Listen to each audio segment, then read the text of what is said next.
Ni wale ya sɔgɔlen bɛ radio Kita ka page de la. Funteni min bɔra ɲina a ye maa caman dabali ban. Samiya fɛnɛ bɛ nali. A bɛ ja wa walima a tɛ ja? An wulila an sera Mali météo mɔgɔw ma k'u ɲininkali caman tɛngu la. U ye mun sɔrɔ k'aw fɔ a ye ani ne an ka jango la. An ka ɲininkali sera u ma. Ni k'aw ɲininka sanjiko ani futeniko la jamana kɔnɔna la. Wa ka d'an ye i tɔgɔ ni jamu fɔ an ɲɛna. Ok, bani sɔgɔma, ne tɔgɔ Ismaïla Kumare. Ne bɛ baara kɛ Mali météo soba la. N ye chef de service n'o ye observation et prévision météorologique. N'o ye wagati kunnafoni tɔgɔ ye n'o chef de service Mali météo kɔnɔ. An y'a jateminɛ Bamako a n'a dafɛ yɔrɔ caman na funteni fanga kun ka bon. Bon an bɛ k'a ye sisan nɔ sanji kɛlɛkɛlenninw bɛ ka na funteni fanga bɛ ka dɔgɔya. Lahala jumɛn de b'aw bolo o ko ninnu na walama changement de temps de don wa? Effectivement, i y'a fɔ cogo min na wagati dɔ kɛra la funteni fanga bonyana Bamakɔ ani Mali yɔrɔ caman na ɲina ka tɛmɛ wagati tɛmɛnenw caman kan. An tun y'a fɔ depuis funteni daminɛ wagati komi aw b'a dɔn Mali kɔnɔ yan funteni b'a daminɛ mois de mars de la ka taa se fo mois de mai kɔnɔna ma. Anw fɛ yan Mali la wagati de ye an ka funteni juguyama yɔrɔ ye mais o wagati saba fana kalo kɔnɔna na n'o ye kalo saba kɔnɔna ye. Kalo kelen bɛ yen a ka ca Ala fɛ o de kalo fana funteni fana ka ca ni wagati tɔw fana funteni n'o ye mois d'avril ye. Donc a yɛrɛ y'a ye ɲina mois d'avril kɔnɔna la a funteni a gɛlɛyala f'a kɛra sababu ye sunkalo yɛrɛ ban wagati ye mɔgɔ caman sɛgɛn parce que funteni fanga tun ka bon a wagati kɔnɔna na. Donc avril kalo sara an y'an sɛnsɛn an bɛ mois de mai kalo kɔnɔna na hali n'a ka dan komi i y'a fɔ cogo min na funteni bɛɛ mais a bɛ dɔgɔ a bɛ wagati damadɔ bɔ san tile fila tile saba ɲɔgɔn bɔ sanw bɛ ka na Bamakɔ yɔrɔ dɔw la hali ni yɔrɔ bɛɛ o tɛ ka sɔrɔ. Donc o ye fɛn komi an y'a fɔ cogo min na nin wagatiw ninnu bɛɛ funteni wagati ye mais an bɛ ka gɛrɛ an kun gɛrɛ samiya la dɔɔnin dɔɔnin. Donc an bɛ k'an kun gɛrɛ samiya la dɔɔnin dɔɔnin o de kama Mali woroduguyan fan fɛ n'o ye n'an b'a fɔ o ma ko partie sud du Mali olu yɔrɔw la komi samiya bɛ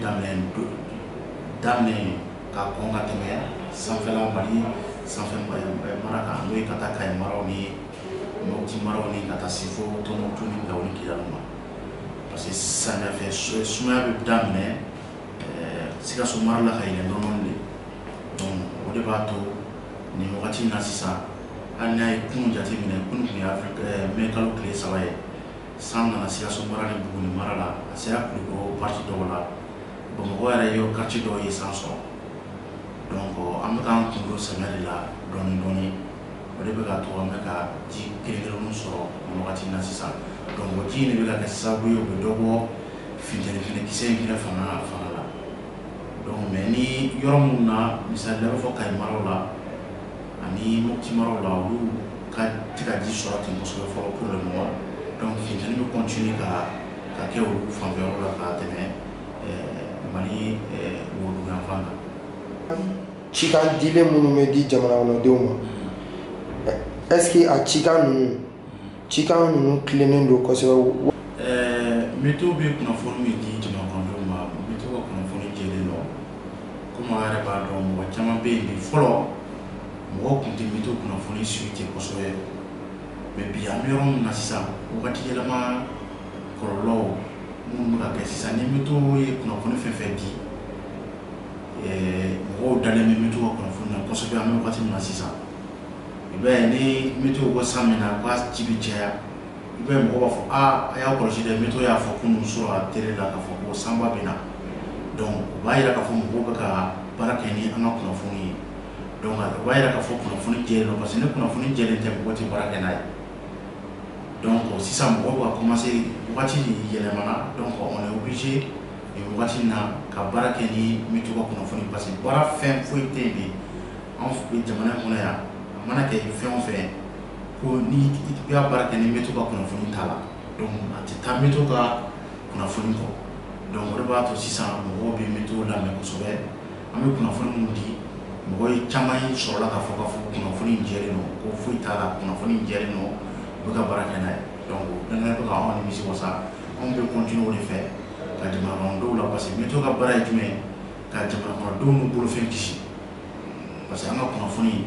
o de bɛ kɛ sababu ye ka jamana kɔnɔdenw an'u bolofɛn k'u kisi donc météo yɛrɛ ka mission yɛrɛ ba principal ba dɔ ye parce que ni sango ka bɛ na n'a bɛ kɛ tiɲɛni kɛ san ye a bɛnnen bɛ anw de ka kɔn parce que anw b'a ye k'a kɔn jamana kɔnɔdenw ye an b'a ye an bɛ kɔn ka mɔgɔw population informer k'a fɔ a k'u kɔlɔsi nin wagati nataw in na san dɔ bɛ nalen a bɛ kɛ sababu k'a kɛ tiɲɛni kɛ san ye donc mɔgɔw ka disposition ta ni funtɛni fana bɛ bɔ i b'a fɔ ɲinan an y'a fɔ depuis funtɛni ma daminɛ k'a fɔ ko ɲinan funtɛni bɛna bonya ka tɛmɛ san 30 tɛmɛnen funtɛni kan donc an y'a ye fana mɔgɔw y'a ye mɔgɔw kulela fana mɔgɔw y'a ye k'a fɔ tiɲɛ yɛrɛ la ɲinan ta in a juguyara ka tɛmɛ salon ta kan an dun y'a fɔ depuis an ma daminɛ k'a fɔ ko mɔgɔw k'u kɔlɔsi ko ɲinan funtɛni y'a fɔ an bɛna bonya ka tɛmɛ san 30 tɛmɛnen kan donc o b'a yira k'a fɔ ko hali bi mɔgɔw bɛ ka an ka kunnafoniw lamɛn n'i y'a ye aw bɛ bɔ aw ka baaraw la ka na anw fɛ yan ça veut dire que mɔgɔ minnu fana b'aw lamɛn olu fana bɛ ka kunnafoni ninnu lamɛn donc o de b'a to aw fana bɛ na ka na météo kunnafoni ta k'a lase aw ka auditeurs ma minnu fana bɛ kunnafoni lamɛn aw fɛ donc o fana kɛ sababu ye k'anw fana dɛmɛ an ka baara kɔnɔna na a kunnafoni lase jamana kɔnɔdenw ma a wagati la. Ala a tɛmɛ bila an bɛ se samiya kɔnɔna la gɛlɛya jumɛnw bɛ ka nalen ani tiɲɛni jumɛnw de b'a kɔnɔna la. Bon samiya i y'a fɔ cogo min samiya bɛ ka gɛrɛ a bɛ ka gɛrɛ donc ɲinan samiya in komi an y'a fɔ cogo min na n'Ala ye tarata don yira n na an ka mɔgɔw tun taara forum dɔ la ka taa prévention saisonnière n'o ye ka taa samiya kɔnɔna na samiya kɔnɔko baara ɲɛɲini k'o ɲɛfɔ jamana kɔnɔdenw ye donc mardi don an kan k'o kunnafoni lase k'o publier jamana kɔnɔdenw ma ka mɔgɔw lakunnafoni samiya in bɛna kɛ cogo di na donc déjà a yirala k'a fɔ jateminɛw y'a yira k'a fɔ samiya ɲinan samiya bɛ ja n bɛ an jigi da sanw kan jiw kan donc jibaw bɛ se ka yaala n y'a fɔ ko jiba bɛ na donc o dɔw bɛ se ka kɛ jumɛn ye tiɲɛnikɛji dɔw bɛ se ka yaala donc n'o ye inondation ye sanba ka na ka tiɲɛni kɛ o dɔw bɛ se ka yaala parce que n'a fɔra ko samiya bɛ minɛ ko ji bɛ caya donc i bɛ se k'i jigi da kan fɔ ko ji bɛ na ji min bɛ se ka kɛ sababu ye ka na ni tiɲɛni kɛ ji ye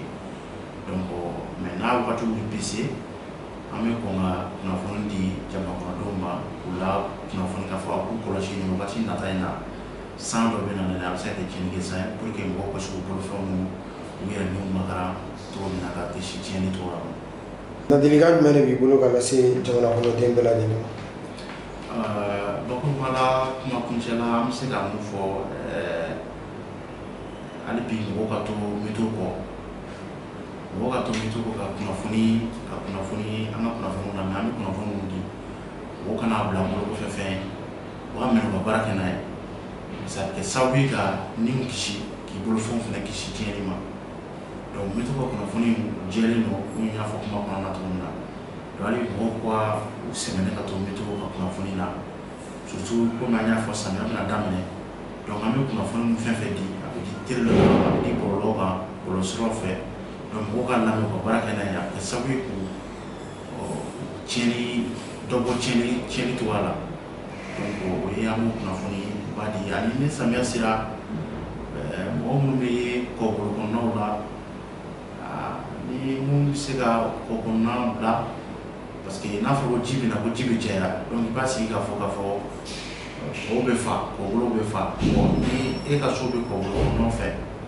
a bɛ se ka kɛ sababu ye ka na ni tiɲɛni ye a y'a ye san 2019 wagati mai kalo tile 15 le 16 mai 2019 jiba mun nana n'a kɛra sababu ye ka tiɲɛni kɛ ɲamakɔrɔ la yan fan fɛ donc a ye tiɲɛni don mɔgɔ minnu kun ka caya mɔgɔ minnu kun sigilen bɛ kɔkɔbolo kɔnɔnaw la tiɲɛni fanga bonyana olu de ma donc o ye laɲini ye an bɛ laɲini min ɲini an ka mɔgɔw fɛ mɔgɔw ka kɔkɔbɔnaw éviter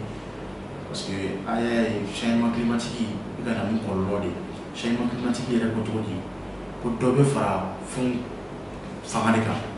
misali la ko ni funtɛni k'a bɛ bɔ dɔ bɛ fara funtɛni kisɛ fanga de kan bon ni jibu ka bɛna kuma dɔ la a bɛ kɛ jelikɛ ji de a b'a ye kuma dɔ la ji san dɔw bɛ na a kuntagala tɛ tɛmɛ miniti 30 kan heure kelen kan mais a ji bɛ se ka kɛ fo milimètre 100 ni kɔ ye donc mun bɛ se ka na ni tiɲɛni ye waati kunkurunnin kelen kɔnɔna na a bɛ na ni tiɲɛni kɛ ji de donc bɛɛ ye waati yɛlɛma n'a bɛ fɔ o ma changement climatique o ye kɔlɔlɔ dɔ ye donc n'o bɛ yen donc mɔgɔw kan ka disposition de ta pour que ka yɔrɔ ɲini yɔrɔ min bɛ se ka sigi yɔrɔ min na ka sɔrɔ ni ji ma kɛ sababu ka taa tiɲɛni lase i ma donc o ye ladilikan an bɛ se ka ladilikan mun di an ka jamana kɔnɔdenw ma an ka sɛnɛkɛlaw fɛnɛ komi i y'a fɔ cogo min samiya bɛna daminɛ sɛnɛkɛlaw ka sɛnɛlen ka to bɛ to kunnafoni na komi u yɛrɛ caman b'a fɔ k'a fɔ bi bi in na an bɛ yɔrɔ min na bi n'i y'aw ka sɛnɛ bɛ ɲɛ u bolo mɛtɔ ka kunnafoni de b'a to sɛnɛ bɛ ɲɛ u bolo donc olu tɛ se ka baara foyi kɛ bi ni mɛtɔ ka kunnafoni tɛ donc o sɛnɛkɛlaw b'o fɔ donc an b'u fo o waleɲuman dɔn la a yira k'a fɔ donc u bɛ ka baara kɛ ni an bɛ kunnafoni min d'u ma u bɛ ka baara kɛ n'a ye. Ni mun ye Ismaël Kumare mankan ye n'o ye mɛtɔ maaw ka baarama dɔ ye a ye mun fɔ an ɲɛna waati yɛlɛma kan hakilina la a ye faamuyali caman sɔrɔ o kan kosɛbɛ an b'a fɔ aw ɲɛna hali bi aw sɔgɔlen to radio Gintan ka pages kan ani a kana ɲinɛ fɛnɛ k'aw abonné an bɛ foli belebeleba lase an ka auditeurs bɛɛ lajɛlen ma yan f'u sigiyɔrɔ la an b'a fɔ aw ɲɛna aw k'an bɛn wagati wɛrɛ.